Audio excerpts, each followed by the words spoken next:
Our honorable CM sir will also.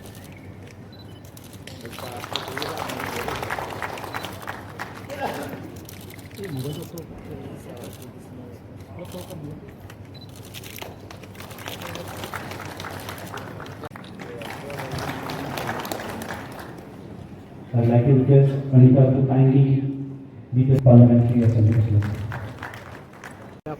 अभी मैं यहाँ पर जो आदरणीय प्रधानमंत्री नरेंद्र मोदी जी ने नॉर्थ ईस्टर्न स्टेट्स में डेवलपमेंट को लेकर के एक बीड़ा उठाया है। 2014 से पहले आज़ादी के बाद से लेकर के 2014 तक केवल 2 बार अलग अलग प्रधानमंत्री नॉर्थ ईस्टर्न स्टेट्स में गए थे। प्रधानमंत्री नरेंद्र मोदी जी की प्रायोरिटी में नॉर्थ ईस्टर्न स्टेट्स हैं। 14 से लेकर के अब तक वो कम से कम 50 बार यहाँ पर विजिट हो चुका है और उन्होंने अपने मिनिस्टर्स को ये हिदायत दी है कि हर मिनिस्टर वर्ष में कम से कम 3 बार नॉर्थ ईस्टर्न स्टेट्स के डिप्राइव्ड डिस्ट्रिक्ट्स में जाकर के वहाँ पर डेवलपमेंट और लोकल जो वहाँ के रेजिडेंट्स हैं उन लोगों के वेलबींग के लिए जाकर के रिव्यू करें कि क्या प्रोजेक्ट्स कैसे चल रहे हैं। उस निमित्त मेरा आज यहाँ पर वेस्ट कार्बी-आंगलॉन्ग में आना हुआ है और आज यहाँ पर सेल्फ हेल्प ग्रुप के और फार्मर्स के ग्रुप्स के साथ भी मिलना हुआ। लोकल जो यहाँ के स्थानीय निवासी हैं उन लोगों से भी मिलना हुआ।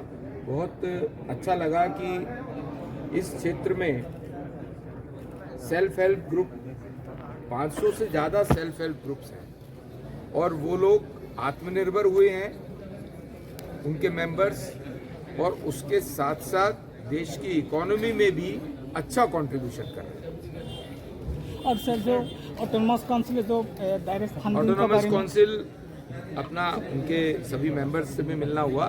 वो लोग यहाँ पर अच्छे से काम कर रहे हैं।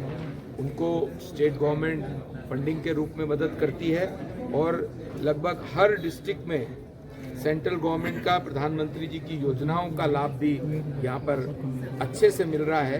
ये भी जानकर खुशी हुई कि जल जीवन मिशन जो प्रधानमंत्री जी की एक प्रायोरिटी है, गाँव में नल से जल पहुँचाना, वो इस डिस्ट्रिक्ट में 50% से ज़्यादा एकम्प्लिश्ड हुआ है और बाकी भी जल्दी ही एकम्प्लिश्ड होगा। और सर जो 5000 का जो डायरेक्ट फंडिंग रोड्स के बारे में चालू होगा, रोड्स के बारे में फंड्स का एलोकेशन स्टेट गवर्नमेंट पीडब्ल्यूडी को किया है, तो मैं ऐसा मानता हूं कि जो यहाँ के अधिकारियों ने मुझे बताया कि अगले 6-8 महीने में यहाँ की रोड्स की कंडीशन बेटर होगी, रोड्स अच्छी होगी। बहुत बहुत धन्यवाद sir. Regarding PGR and PGR sir